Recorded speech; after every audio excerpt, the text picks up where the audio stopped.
Hey guys, welcome to part 3. So I've printed out all the pieces and assembled them. Let's see how it looks.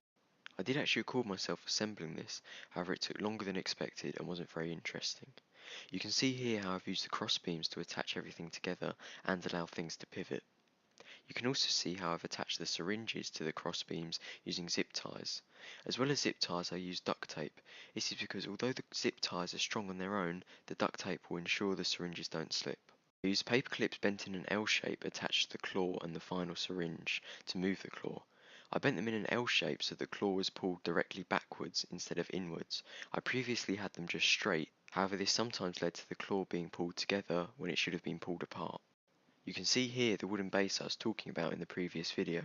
I drilled a 22mm diameter hole in the middle and two smaller holes at the edge.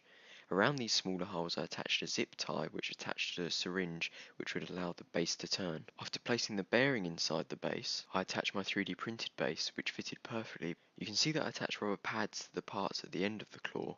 This is to give them more grip and make it easier to pick things up. I also attached a bit of duct tape onto the end of the claw.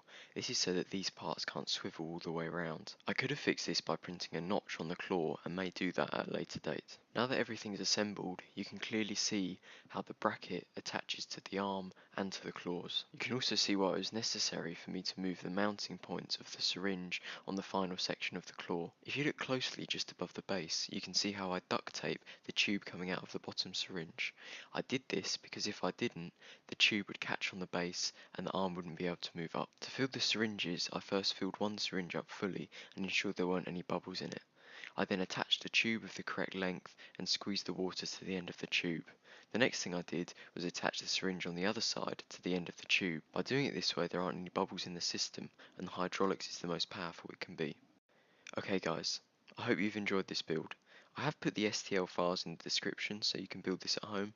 However, I would encourage you to try and create this yourself as it's a much more rewarding experience than just copying my design.